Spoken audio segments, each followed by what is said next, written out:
अस्सलामु अलैकुम वरहमतुल्लाहि वबरकातुहू।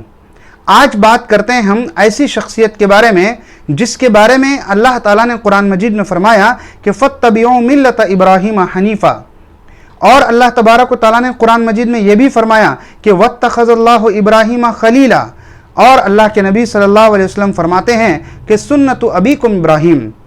आप ये सब सुन के तो समझ ही गए होंगे कि मैं किसके बारे में आज बात करने वाला हूँ। हम क़िससुल अंबिया की ये सीरीज शुरू करने जा रहे हैं और सबसे पहले हम इब्राहीम अलैहिस्सलाम से शुरुआत करेंगे, क्योंकि अभी हज का मौसम आने वाला है और ये मुनासिब है कि इब्राहीम अलैहिस्सलाम के बारे में बात की जाए और उनका मुकम्मल किस्सा आपके सामने रखा जाए। अगर वीडियो आपको इन्फॉर्मेटिव लगी तो वीडियो को लाइक कीजिए, शेयर कीजिए और नीचे जो लाल बटन नजर आ रहा है उसको हिट कीजिए, चैनल को सब्सक्राइब कीजिए। आइए चलते हैं आज के हमारे टॉपिक की तरफ। आज का टॉपिक है इब्राहीम अलैहिस्सलाम।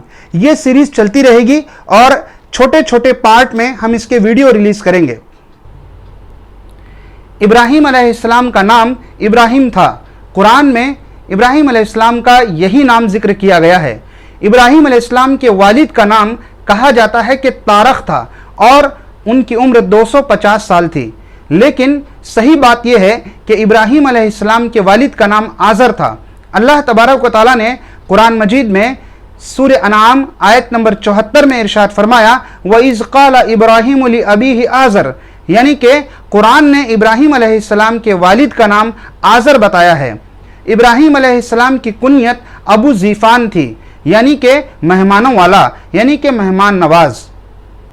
इब्राहीम अलैहिस्सलाम के दो भाई थे और इब्राहीम अलैहिस्सलाम अपने बाप के दरमियाना बेटे थे। आइए देखते हैं कि इब्राहीम अलैहिस्सलाम शक्ल शबाहत में कैसे थे, इब्राहीम अलैहिस्सलाम कैसे दिखते थे। इब्राहीम अलैहिस्सलाम की शक्ल शबाहत के बारे में एक रिवायत मिलती है जो कि मुस्नद अहमद में है। अल्लाह के नबी सल्लल्लाहु अलैहि वसल्लम फरमाते हैं कि जब मैं मेराज वाली रात आसमान पर गया तो बहुत सारे अंबिया कराम से मुलाकात हुई। ईसा अलैहिस्सलाम, मूसा अलैहिस्सलाम, इब्राहीम अलैहिस्सलाम। ईसा अलैहिस्सलाम सुर्ख फाम नजर आते थे, यानी कि इतने गोरे थे कि लाल जैसे नजर आते थे, घुंघरियाले बाल थे और सीना चौड़ा था।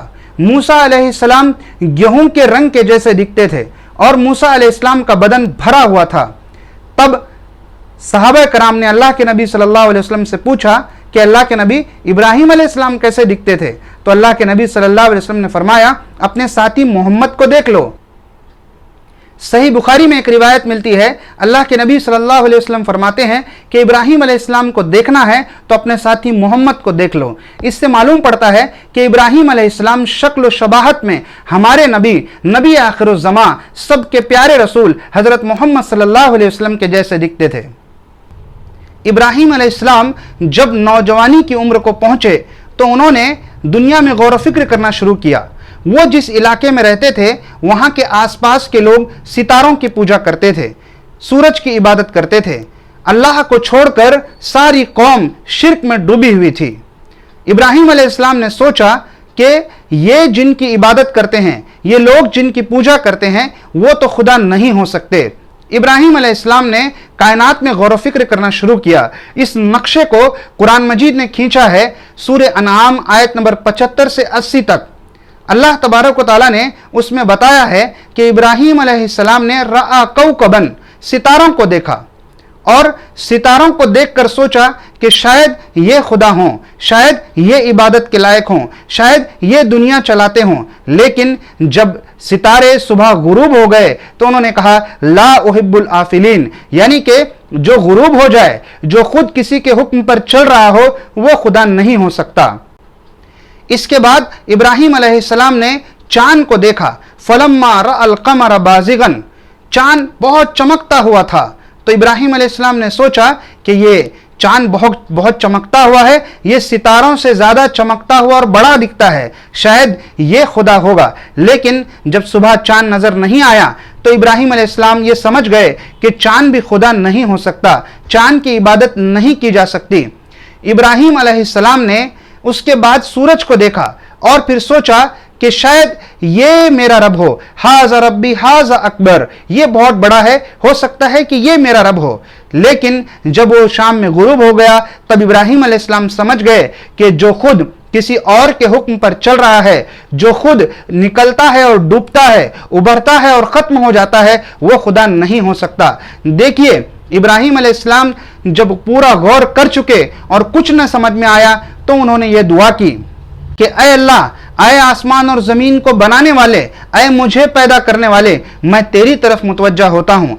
अगर तूने मुझे हिदायत नहीं दी, अगर तूने मुझे सही रास्ता नहीं दिखाया तो मैं नुकसान उठाने वालों में से हो जाऊँगा। देखिए, इब्राहिम अलैहिस्सलाम ने कैसे अल्लाह तबारक व तआला को पा लिया, कैसे अल्लाह तबारक व तआला को ढूंढा, कैसे कायनात में गौर किया। अपने बच्चों को भी हमें ये कंसेप्ट्स बताना चाहिए। आज दुनिया में जितने चीज़ों की पूजा होती है, जो कुछ भी अकीदे दुनिया में मौजूद हैं, ये सारे अकीदे, ये सारे फेथ हमें अपने बच्चों के सामने रखना चाहिए और फिर इस्लाम का अकीदा भी उनके सामने रखना चाहिए। उनको दुनिया के सारे फेथ जो कि झूठे हैं, जो कि बेमानी हैं, मीनिंगलेस हैं, उसके बारे में बताना चाहिए, उसकी लिमिटेशंस के बारे में, उसके डिसएडवांटेजेस के बारे में, और इस्लाम की खूबियों को उनके सामने रखना चाहिए। आप ये सोचिए कि अगर हमने उनको इस तरीके से नहीं समझाया, अगर उन्होंने कायनात में गौर व फिक्र नहीं किया, वो यूं ही चलते रहे और किसी दिन किसी ने उनसे पूछ लिया कि तुम अल्लाह की इबादत क्यों करते हो, तुम इस्लाम ही को अपना मजहब क्यों मानते हो, वो क्या जवाब देंगे? वो यही कहेंगे कि हमने अपने बाप दादा को इसी दीन पर पाया है, और ये जवाब बिल्कुल गलत है। कुरान कहता है कि ये जवाब काफिरों का जवाब है। जब काफिरों से कहा जाता था कि तुम अपने दीन को बदल लो, ये तुम्हारा दीन आउटडेटेड है, ये दीन गलत है, ये अकीदा गलत है, तो वो कहते थे हमने अपने बाप दादा को इसी दीन पर पाया है। आइए आज के वीडियो को यहीं पर एंड करते हैं। ये सीरीज चलती रहेगी, इब्राहिम अलैहिस्सलाम का किस्सा चलता रहेगा। इंतजार कीजिए अगले एपिसोड का, अगले पार्ट का। मिलते हैं अगले वीडियो में। वीडियो अच्छी लगी तो इसको शेयर जरूर कीजिए। अल्लाह तबारक व तआला से दुआ है कि अल्लाह तबारक व तआला हमारे इल्म में इजाफा फरमाए। आमीन।